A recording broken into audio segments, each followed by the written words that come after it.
భక్తి నీరాజనానికి స్వాగతం. బా ప్రసాదం ఉంటది బా, అన్నారం ప్రసాదం ఆకులు కూడా నాకెళ్ళిపోతుంది. అన్నవరం సత్యదేవిని ప్రసాదం వెనుక కథేంటి? ఎందుకంత రుచిగా ఉంటుంది? ఏమిటా రహస్యం? ఆ విశేషాలు ఇప్పుడు తెలుసుకుందాం. దేవుని ప్రసాదం స్వీకరిస్తే పుణ్యం లభిస్తుందని భక్తుల నమ్మకం. అలాగే ఆలయంలోని ప్రసాదానికి ఉండే రుచి మనం ఇంట్లో చేసుకున్నా రాదు. ముఖ్యంగా తెలుగు రాష్ట్రాల్లోని ఆలయాల్లో ప్రసాదం అనగానే ముఖ్యంగా పులిహోర, దద్దోజనం, చక్కెర పొంగలి లేదంటే లడ్డూలు మాత్రమే కనిపిస్తాయి.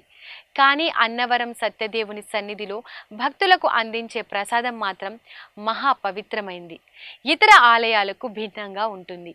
అందుకే అన్నవరం ప్రసాదం తన ప్రత్యేకత కారణంగా మహాప్రసాదాల జాబితాలో చేరింది. మరి అన్నవరం సత్యదేవుని ప్రసాదం వెనుక విశిష్టత ఏమిటో ఇప్పుడు తెలుసుకుందాం. ప్రసాదం అనగానే ఎవరికైనా లడ్డూనే గుర్తొస్తుంది. తిరుమల శ్రీవారి ప్రసాదమే దీనికి నిదర్శనం. ఆ ప్రసాదానికి అంత పవిత్రత, మహిమ ఉంది. ఆ తర్వాత అమృత తుల్యం లాంటి ప్రసాదం అన్నవరం ప్రసాదమే. స్వామివారికి గోధుమలతో తయారు చేసిన హల్వా వంటి ప్రత్యేకమైన పదార్థాన్ని నైవేద్యంగా సమర్పిస్తారు. గోధుమ నూకతో తయారు చేసే ఈ ప్రసాదానికి అంతే ప్రాముఖ్యత ఉంది. పవిత్రత మేళవింపుతో విస్తరాకులో వచ్చే కమ్మదనం భక్తులను నోరూరిస్తుంది. నోట్లో వేసుకుంటే అలా కరిగిపోతుంది.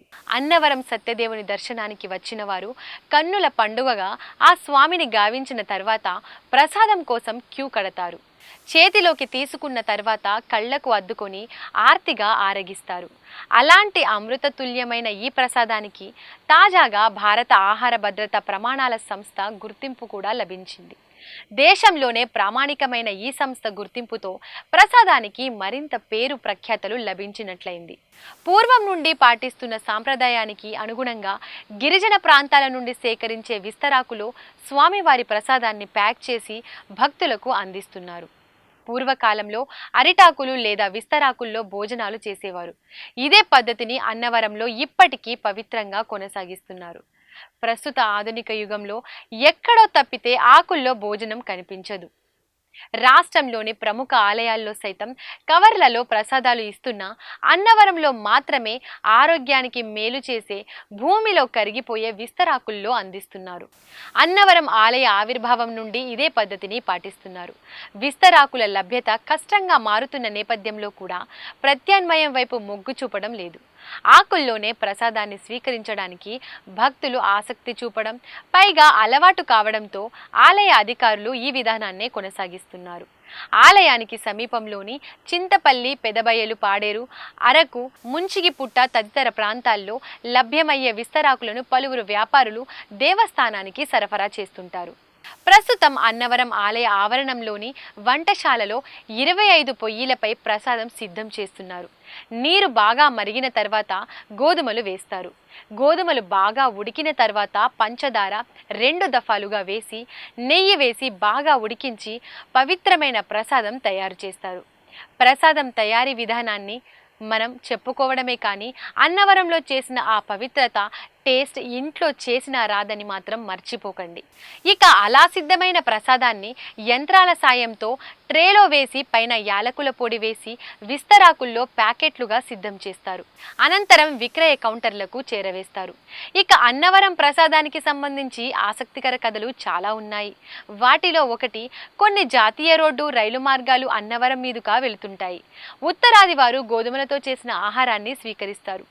అలా అటుగా వెళ్లే ఉత్తరాది వారు, అలాగే ఆ ప్రాంతంలో పనిచేసే ఉత్తరాది కూలీలు స్వామివారికి గోధుమలతో తయారు చేసిన వంటకాన్ని నైవేద్యంగా సమర్పించేవారట.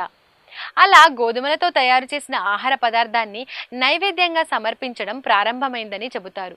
అలాగే అరటిపండు, నెయ్యి, పాలు, గోధుమ సత్యనారాయణ స్వామికి ప్రీతిపాత్రమైనవని కాబట్టి వాటితో తయారు చేసిన ఆహార పదార్థాన్ని ప్రసాదంగా పెట్టడం ఆనవాయితీగా మారిందట. అయితే ఈ వాదనతో ఆలయ ప్రధాన అర్చకులు ఏకీభవించడం లేదు. సత్యనారాయణ వ్రతం గురించి స్కంద పురాణంలోని రేవాధ్యాయంలో ఈ ప్రసాదం గురించి ప్రస్తావించినట్లు అన్నవరం దేవస్థాన ప్రధాన అర్చకులు చెబుతారు. ఇక అన్నవరం ప్రసాదం తయారీకి వాడేది కేవలం 4 పదార్థాలే అయినా రుచి మాత్రం చాలా మందిని ఆకట్టుకుంటుంది. ఈ ప్రసాదం ప్రత్యేకంగా ప్యాకింగ్ చేయించి దూర ప్రాంతాలకు సైతం తీసుకెళ్తూ ఉంటారు.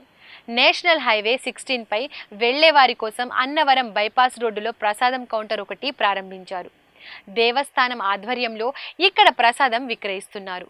అలాగే మెట్ల మార్గాన్ని ఆనుకొని కొండ దిగువన ఉన్న కౌంటర్లో సుదీర్ఘ కాలంగా ప్రసాదం విక్రయాలు సాగుతూ ఉన్నాయి.